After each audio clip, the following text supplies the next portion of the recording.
artikel Kristen dengan judul "Beritakan Injil kepada segala makhluk, jadikan semua bangsa murid Tuhan." Lalu ia berkata kepada mereka, "Pergilah ke seluruh dunia, beritakanlah Injil kepada segala makhluk." Di dalam Markus pasal 16 ayat 15. "Karena itu pergilah, jadikanlah semua bangsa muridku, dan baptislah mereka dalam nama Bapa dan Anak dan Roh Kudus." Di dalam Matius pasal 28 ayat 19. Kita semua tahu bahwa Injil mulai diberitakan dari Yerusalem dan kemudian ke seluruh Yudea dan Samaria, tetapi tidak diteruskan menuju ke ujung bumi. Rasul Paulus adalah salah satu di antara mereka yang tercatat yang sangat bersemangat memberitakan Injil dan mendirikan jemaat lokal. Kita dapat membaca kisah perjalanannya di Kisah Para Rasul dan membaca surat-surat yang ditulisnya untuk jemaat-jemaat yang didirikannya. Serangan dari luar justru memicu semangat.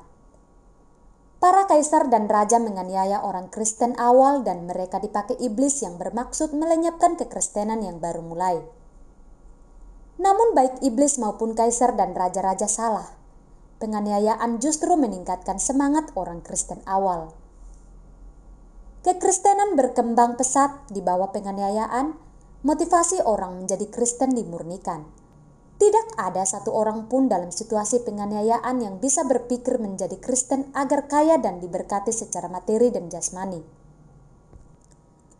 Mereka bersaksi terus dan mendukung pekerjaan Tuhan dengan menjual properti mereka dan menyumbangkan semuanya, bukan hanya 10% saja. Dengan demikian pemberitaan Injil tidak akan kekurangan dana. Iblis mengubah strategi. Iblis yang sangat licik akhirnya tahu bahwa kekristenan tidak bisa dikalahkan dengan penganiayaan, tidak bisa dikalahkan dari luar. Dia tahu bahwa dia harus menyusup masuk untuk merusak kekristenan dari dalam. Iblis tahu dengan cara merusak pengajaran kekristenan, maka kekristenan akan terlihat besar dan hebat namun rusak di bagian dalam. Iblis bertindak menggabungkan gereja dengan negara sehingga terbentuk gereja negara. Dan semua bayi dikristenkan dengan baptisan bohongan, yaitu menetesi kepala mereka dengan sedikit air. Mereka akan bertumbuh besar di gereja sebagai orang Kristen, namun dalam kondisi tidak lahir baru. Iblis akan mengusahakan agar setelah sekian generasi maka tidak akan ada lagi orang Kristen yang lahir baru. Dan ia berusaha memasukkan ke dalam gereja berbagai pengajaran dari berbagai agama dan mitos-mitos. Kemudian gereja akan penuh berhala dan mereka akan menyembah berhala dan berdoa menghadap lukisan. Iblis berusaha menggiring gereja ke dalam kondisi mementingkan upacara ritual dan memunculkan sebanyak mungkin teolog yang sesat. Akhirnya kekristenan akan menjadi sebuah agama yang sama seperti agama-agama lain yang penuh dengan penyembahan berhala dan yang mengajarkan cara masuk surga melalui berbuat baik.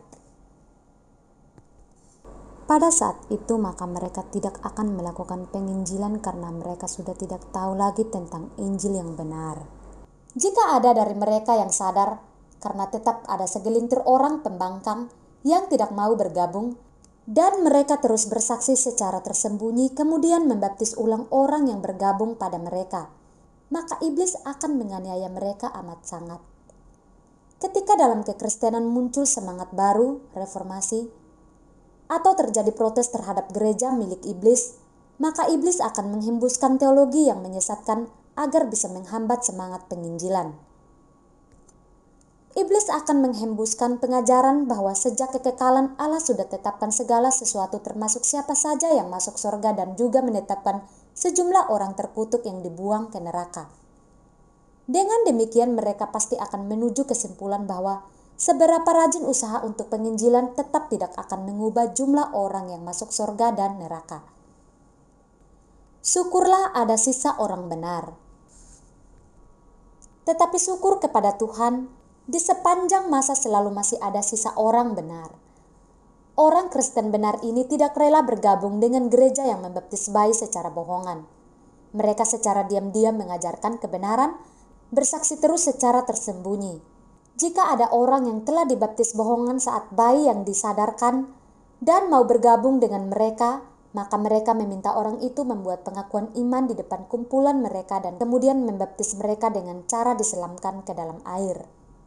Kelompok ini yang disebut pembangkang, namun sesungguhnya mereka adalah pahlawan kebenaran. Ada terus sepanjang masa.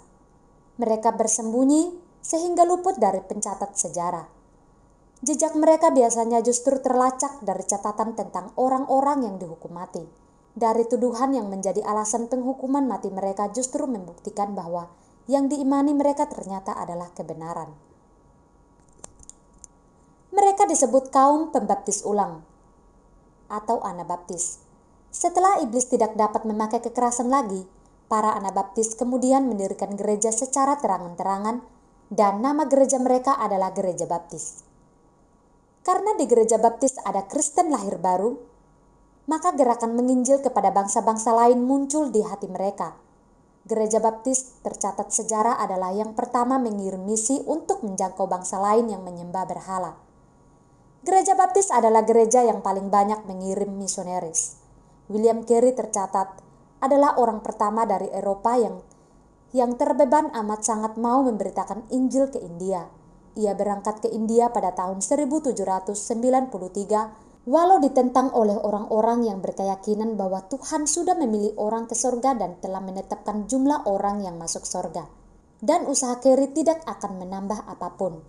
Tetapi William Carey tidak peduli. Ia tetap berangkat karena dia yakin bangsa lain harus mendengar Injil baru bisa diselamatkan.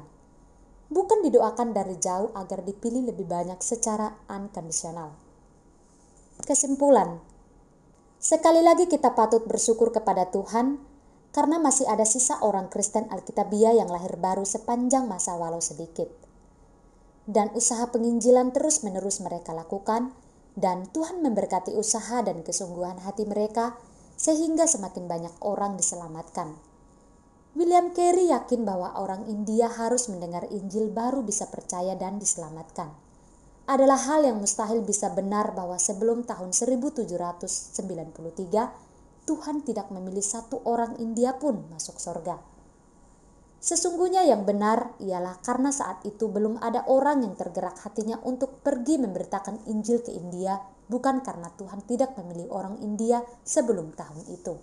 Oleh sebab itu, pembaca yang sudah lahir baru, terutama yang sungguh mengasihi Tuhan, marilah kita ikuti perintah Tuhan, yaitu memberitakan Injil kepada segala makhluk dan menjadikan semua bangsa murid Yesus Kristus.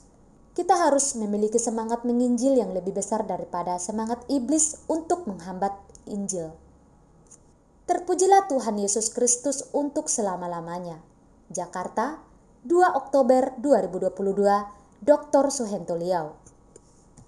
Jika Anda ingin membaca artikel tentang kekristenan, silakan kunjungi website kami www.grafeministry.org, drsuhentolioblog.grafeministry.org, YouTube channel Gebiya Grafe dan Gebiya Indonesia.